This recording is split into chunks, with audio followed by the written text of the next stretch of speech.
family or friends that are in need right now, if you guys need support for them, I know Lindsay's gone, but so tell Dante. Dante, if your friends, Frank or her friend that's pregnant, they need help with meals or whatnot, let us know. We can, we'll figure something out. We can make things happen. I mean, just cook and bring food over. As long as they don't mind us cooking for them. So yeah, if your friends are sick or they need help with stuff, just let us know. All right, tell Lindsay. Lindsay, if your friends need help with food, just let us know. We can figure out meals or we can help bring stuff over. Oh, yeah, yeah.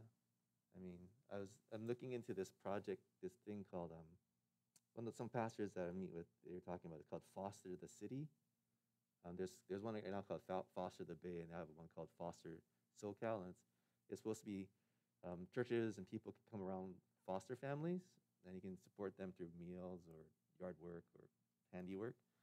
But if there's people in our midst that need that kind of help, I'm handy. I can build things.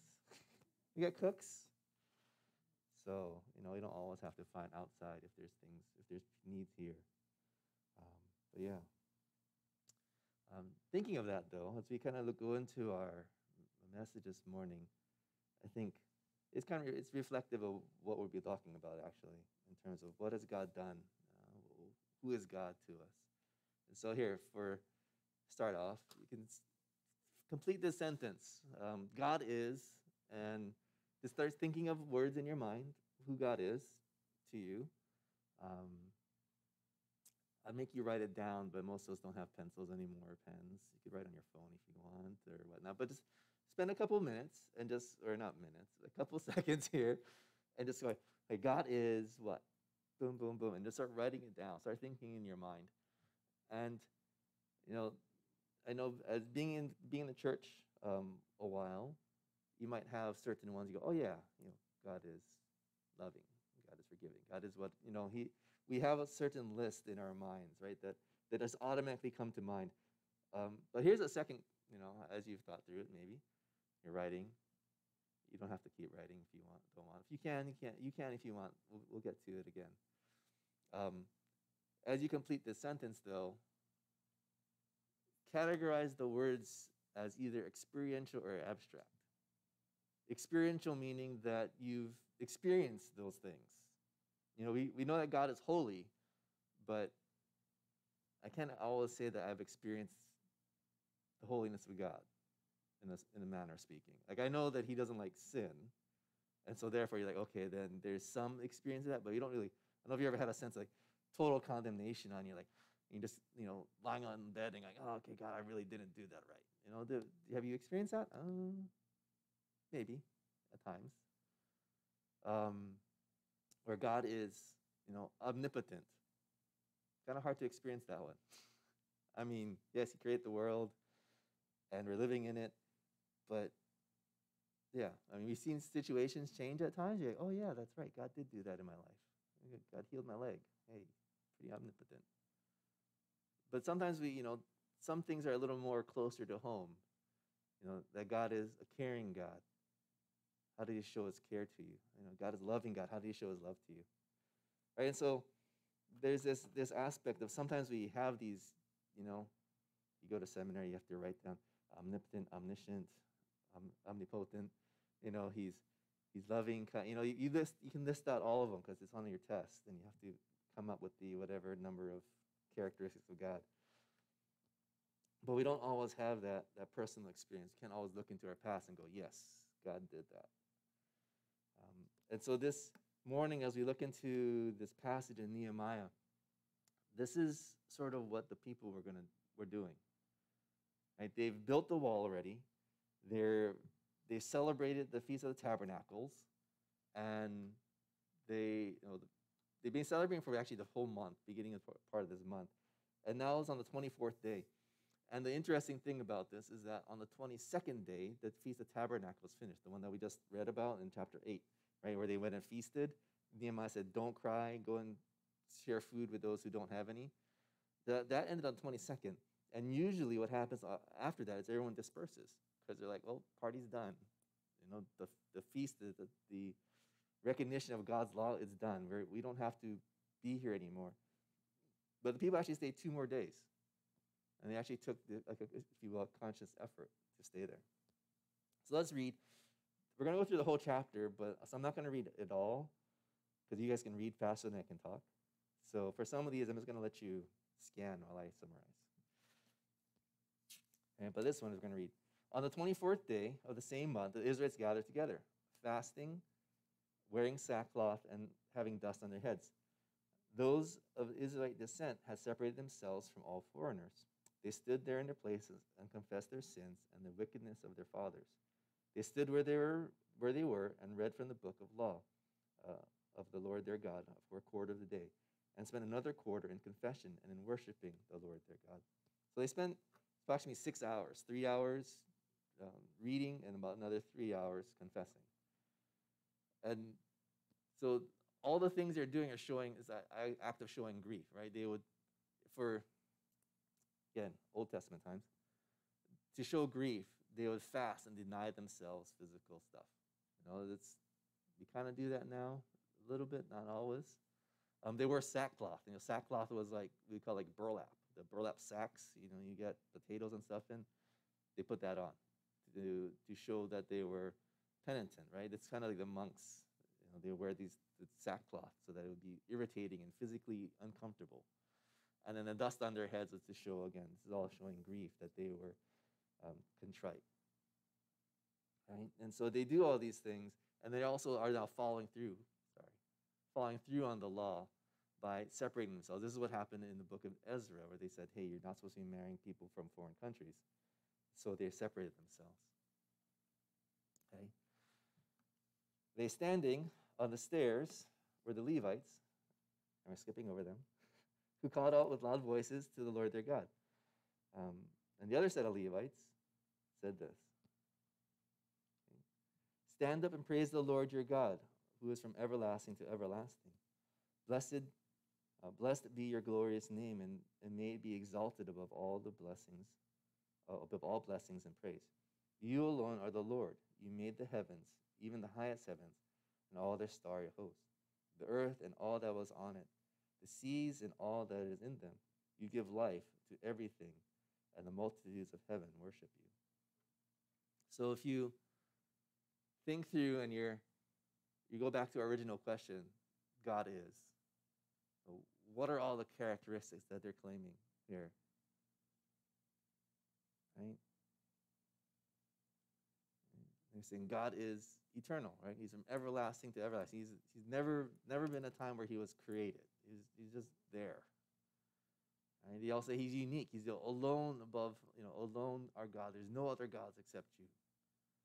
He's creator. You made the heavens. You made the earth. You made the highest heavens. You made everything that's on it. Right? What else is he? He's a life giver. You give life to everything. And you can create the world, and that's, and somebody may include the two, life and world at the same time, but no, you could have, it's like fishing in a pool, in a pond, that there's no fish was introduced to. There's nothing there. There's bugs. That's about it. There's frogs. No fish. Unless someone puts it there. Right? And then, of course, because of all these things, he's worthy of praise.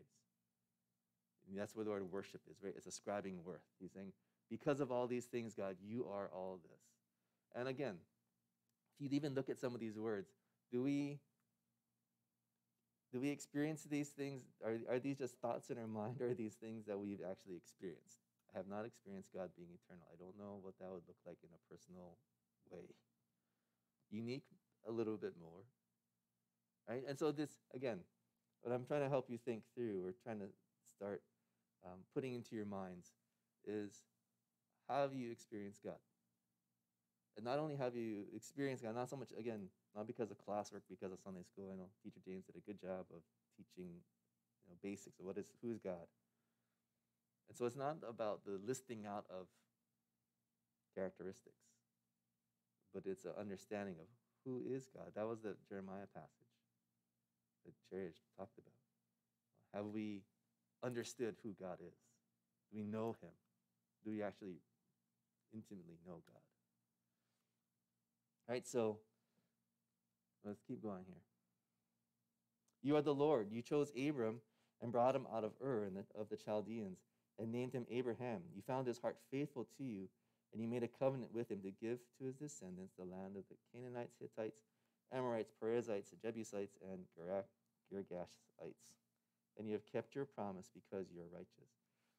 And so after recognizing who God is, what they do next is I see to the end of the chapter, they're just going to recount different things that God did throughout their history.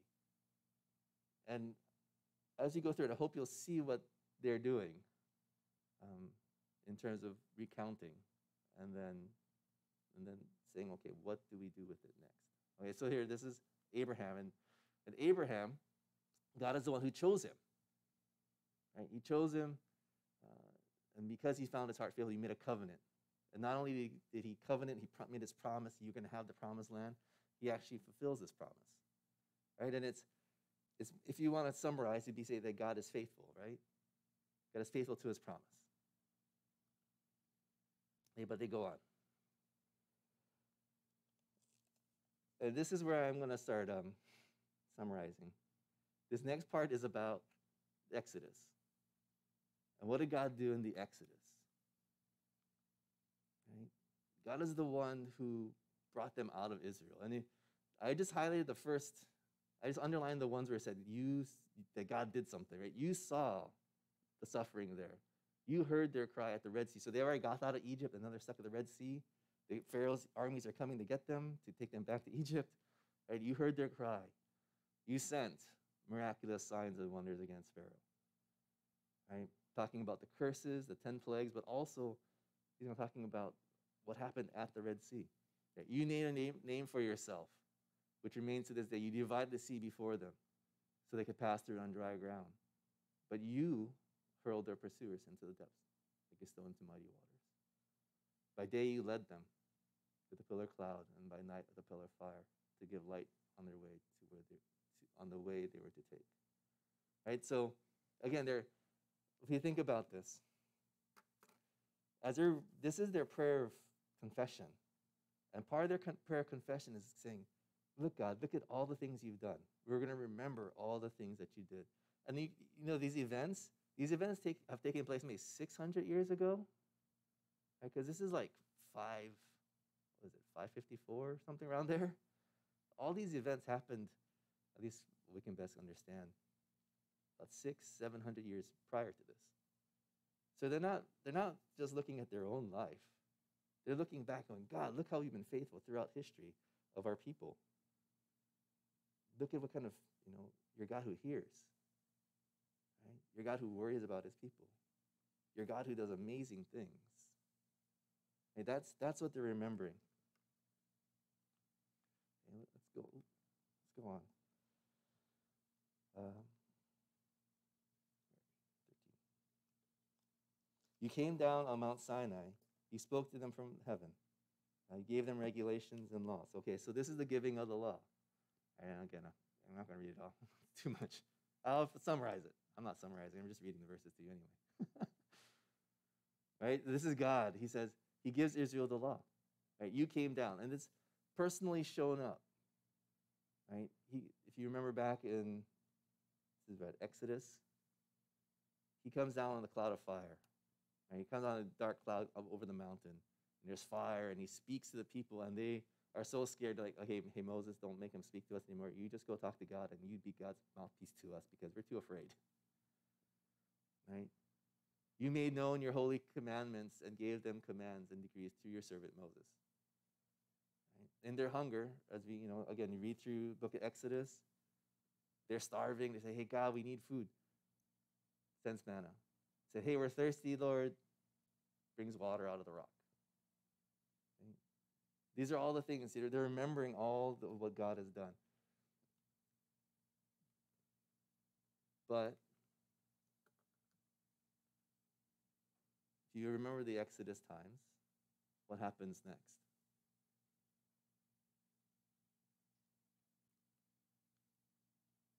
Right? A lack of all the underlying parts talking about what they did. If I have to summarize it, man forgets. They forgot God. They forgot, they forgot what he did in Egypt. They forgot that he parted the Red Sea. They forgot that he gave water. They forgot that he gave them food. And because they forget, they rebel. Right? They rebel. And that's all these things that's highlighted or underlined here. They became arrogant, stiff-necked, did not obey the commands. They refused to listen, failed to remember. They became stiff-necked, and in the rebellion, they appointed a leader to return to their slavery, right? In the middle of their journey to the promised land, they're like, hey, you know what? We have no food. We have no water. We're going to die out here. It's better to go back to Egypt where we were slaves because we had barrels of food there. And it was much better there. Right? They forget and they rebel. And even cast an image, like the golden calf, because they want to not worship God. Right? But you can see a little portion here. There's a portion that's not highlighted or underlined. Oops.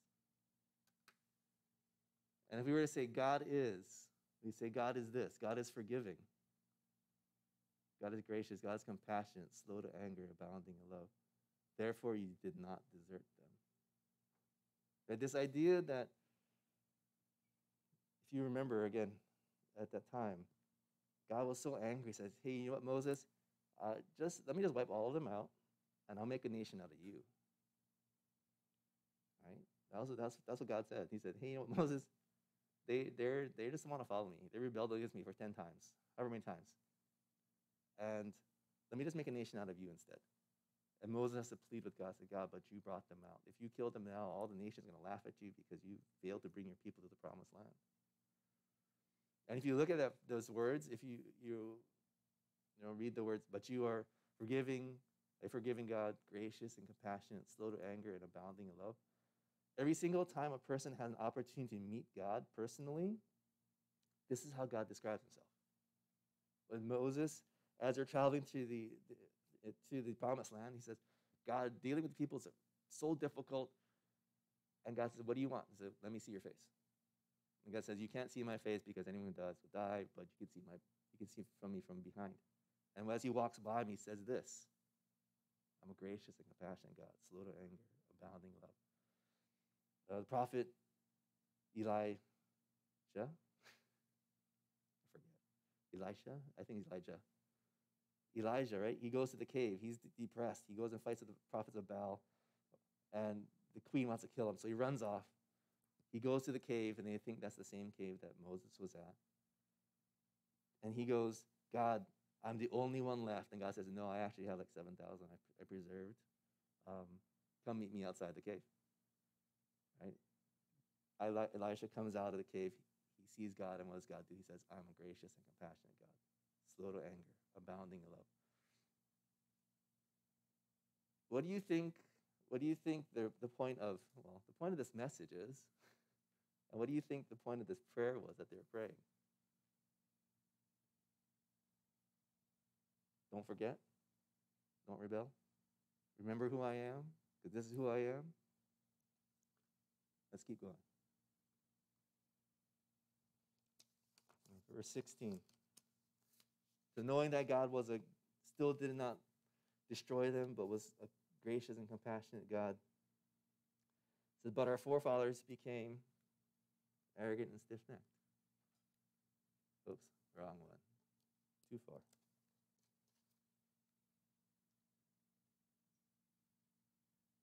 Okay, sorry. I'm on the wrong page. 19. Okay, because of your great compassion, you did not abandon them in the desert.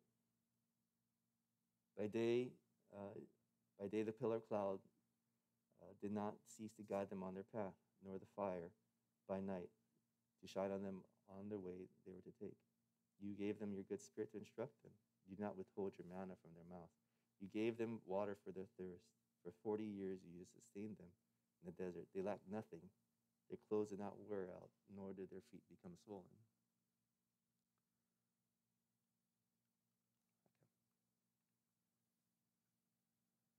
Right? God is still this compassionate God, even though they tried to rebel. and they forgot him. Right? This is maybe a real easy way to put this in practice or to understand this in our lives is that even when we're walking in sin and we're walking in rebellion against God, God is still a compassionate God. He's still patient with us. He still tries to teach us what we need to learn. He still provides for us. And he still sustains us through difficulties. That's kind of the talking about the experiential nature of God. Sometimes we don't recognize those things until we look back on our lives. Right? I don't know how many of you will sit down and write out like a timeline of your life. And if you have an Excel spreadsheet, it's probably the easiest thing. I was thinking about this last night because I was like, how do I do this? Before I used to get a white, a 11 by 17 cardstock, and you write the years across the top, and then you get like sticky notes like blue, yellow, green, and you start going, okay, what were significant events or hurtful events, or what did lessons I learned, and you kind of list it all out. And I was thinking, you know what? Now in this computer age, just get an Excel spreadsheet and use the cells. It's so much easier. But that's what you could do. That'd be one way to do this. Is how do you track God being compassionate to you? How do you track God trying to guide you and lead you? Well, put on a timeline and say, hey, look, these are some people he put in my life that really helped me. These are some of the challenges that he brought me through. I didn't know at the time, but then I can look back and go, yeah, God did that. God brought me through that. That you can look back and go, oh yeah, I was really not walking really well with God at that time, but he was still there with me. I can see him. I can see his footprints. Because we don't want to be like the Israelites. I mean, that's maybe harsh to say. But if you read the Old Testament, as one person has put it, God took 2,000 years to write this book. 2,000, 1,500. But everything in this book, everything in the Bible, tells us about who he is and what he's done. That he doesn't take he doesn't take the fast fix to things, but he takes thousands of years to make things right. Right? Whenever Adam and Eve existed, some say 5,000, some people aren't sure. However long it took Adam and Eve for that sin to happen, how long did it take him to make things right with Christ? From what we know of, at least date-wise, at least 1,500 years, 2,000 years. We don't know when, again, Adam and Eve, but we know when Abraham was. Abraham was about 1,400 years before Christ. 1,000 years, hundreds of years to just bring about salvation, payment of that sin. And now we're living in that time after that going, however, it's been like 2,000 years since Christ. And we're still figuring out how does salvation work out? Right? Are we looking where God is working and going, okay, God, yes, you did this. God, you did this. Because as we see, there's this pattern that keeps happening in the book, in this prayer. He keeps saying that God does all these things, right? You gave, you made, you subdued, you handed over. You gave all these things to these people. They reveled in your great goodness, right? God did all these things, but they were disobedient, rebelled. They put the law behind their backs. They killed your prophets. They committed awful blasphemies. But every time they did that, and they were oppressed, right? Every time they were oppressed, every time they cried out, even though they were rebellion, God was compassionate. God spoke. God did something. God worked in their life. God showed himself to them. And again, this is talking about the book of Judges, okay? So we went from Exodus to entering the promised land. Now they're in the book of Judges. Right? But as soon as they were at rest, they did it again, what was evil in your sight. And so God gave them over to the enemies. They cried out to you. Again, you heard from heaven, and in your compassion, you delivered them time after time. Read through the book of Judges. One judge comes in, saves them from their oppressors. Whatever, 5, 10, 20 years later, they're back in their sins again, oppressed again, sends another judge. You know, judge rescues them. They forget God. They go and meet another judge again and again. If you look in your life, do you have this pattern? I know you're getting down, I know I'm kind of beating up on the Israelites, but they're saying their own sins in this prayer. They're saying, hey, God, our people have forgotten you again and again. We may not have that kind of history. We don't always track like national history, so we bring it down to our own history, maybe our church history, maybe even we could say U.S. history if we wanted to. But this is the same pattern, right?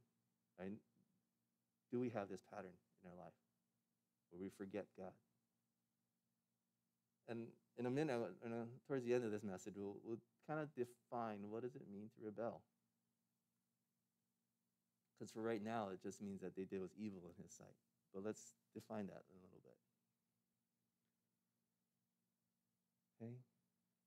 So, God warned, but they became arrogant. They sinned. They became stiff-necked. You see a pattern? We talked about having a pattern earlier. God is compassionate. God is love. God is patient. God is forgiving. But man continues to forget. He continues to rebel. But God is continuing to be patient. God is continuing to be merciful. But here's the interesting thing. Although they recognize that they have rebelled again and again, here in verse 32, they start saying something a little different. It says, now therefore God, O our great, now therefore, O our God, the great and mighty and awesome God, who keeps his covenant of love, do not let all this hardship seem trifling in your eyes. The hardship has come upon us, upon our kings and our leaders, upon our priests and our prophets, upon our fathers and all your people from the days of the kings of Syria until today. And all that has happened to us, you have been just. You've acted faithfully while we did wrong. Right? They recognize that God has allowed all these things. But what are they asking for? They're asking for him to act. Right? They still believe that God is faithful to his promises. They still believe that God is willing to act for them. And so they're asking, God, will you act? Right? You have done wrong. Would you have acted faithfully? Right? And they just keep going. This is the Old Testament style of doing prayers is they say, God, this is the situation. Will you please act? Now, our modern Western way of doing it says, hey, God, I have a problem. Can you fix it? I'm not saying it's right or wrong. It's just different. So if you read this whole thing, basically it says, hey, God, look at what's going on. We're crying out in our distress. Will you act? They don't actually say the will you act part, though. They say, hey, God, look at all this. We are slaves. We're in distress. Do you see us? Because whenever you go back and see Scripture, right, how did they describe the Exodus? You heard our cry. You saw our suffering. Therefore, you sent Moses to act for us. So they're still willing to say, hey, God, will you act for us? Will you do something? So here's my question to you. And here we're close to the end of our message here. Looking in your past, in what ways have you experienced God's grace, or his mercy, his compassion, or his patience, his forgiveness, his favor, his providence, the providing of material things, his faithfulness in your life? Where have you seen those things? Again, if you want to make it easier, you just make a timeline. You can split it up into ages, if you will. You really want, you can split up into like themes, like I had this theme in this part of my life, this part of my life, and this, or you could say from 0 to high school. I relate to God this way. high school into college. I relate to God this way. My early working years, I relate to God that way. Later working years or family or whatever. You can break it up into sections of time because God seems to have a theme for every part of your life. I don't know how. He breaks it up differently for every person. Mine seems to be 18-year cycles. Every 18 years, I have a major shift in my life. I don't know why, but it sort of happens that way. 18 years old, left Hawaii, went to the mainland, went to Seattle. 18 years after that, I came here. I was in Seattle and Pacific Northwest for 18 years. So I don't know. I got 18 years here, and then I don't know. We'll see. But how in your life, how have you seen God do this? Because the Israelites, how should I put it? They forget. They forgot this. And as a result of them forgetting this, they tried to live their life however they thought was right. That's a word in the book of Judges. They did whatever is right in their own eyes. As we move into the future, right? Because we're always moving forward. We don't get the luxury of staying static in time. As much as we want to, as much as we say, hey, I wish this day would last forever, it never does. We're always moving forward into the future. The question for each one of us, though, is how are we like the Israelites who have kept forgetting who God is? Have we forgotten what God has done in our lives, what he's done in our past? And instead of continuing to rely on him, we've begun to rely on ourselves for the future. Right? That we say, hey, yeah, God did all that, but now's a different day, and I need to do it my way, or I need to do it the best I think is possible, because, yeah, God was good, but, today's a different day. That actually is rebellion. When we look back, and it says man forgot, or man forgets and rebels, rebellion isn't like saying, hey, or it's not, it could be to the level saying, hey, I'm going to do this thing, I know it's wrong, but I'm going to do it anyway. But it could be as subtle as, well, God, I think I want to do it this way. You don't ask him for that. Is this the right thing to do? I'm going to do it this way because I think this is best, without saying, okay, God, what is it that you want? Oh, God, I'm going to use my common sense because, it's common sense. Or, even looking at science stuff. You look at science, like, hey, God, yeah, this is the literature and this is what it says, but what is the best route I should go? Because relying on ourselves is actually the rebellion. That's when it talks about sin. Sin is loving ourselves more than loving God. And saying, hey, I'm smarter than God. I'm good enough to do what I need to do without God. That's forgetting God. That's exactly what the Israelites did for the thousands of years, hundreds of years. And we ourselves can fall into that pretty easily. I would love to say it's hard to do that, but I think it's pretty easy to do that. It's pretty easy to isolate God out of our lives. We come on Sunday, we hear God. Monday, we act out what we want until we come back and say, okay, let's seek God again. Say, no, we're supposed to be seeking God every day of our life. Saying, God, what do you want from me? How do I handle this? God, let me rely on your strength, your power, because I've seen you act in my life. Right? That's the second decision we have to make there. That's the second challenge there. Do you remember God's faithful acts in our past? Do we see where he's been good? Where do you see where he's been faithful? Do we see where he's provided? Do we see where he has come through on the promises he's made? Do we see where his compassion is upon us, that he could forgive us our sin? And that because we've seen that, when we face an uncertain future, right? Because let's admit it, much as we want control over our lives, future is always uncertain. It's kind of scary. We don't like to think about that because it's kind of mind-blowing, right? But the future is uncertain. But are we willing to believe that God is faithful and unchanging? We have all that's in here as an example of God's faithfulness. And that's the big picture. If you want to bring it down to your life, you go, make your timeline. How has God been faithful? What does he always challenge you with? Challenges me with my finances. Are you willing to trust me with your finances? That has been the test over and over and over again.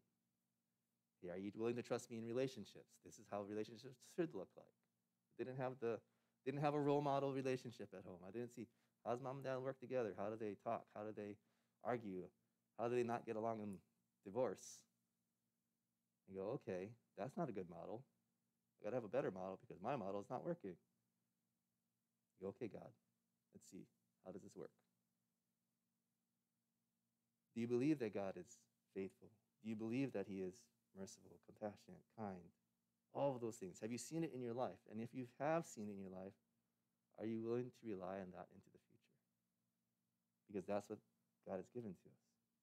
He's given us those examples so that we can say, yes, I know God.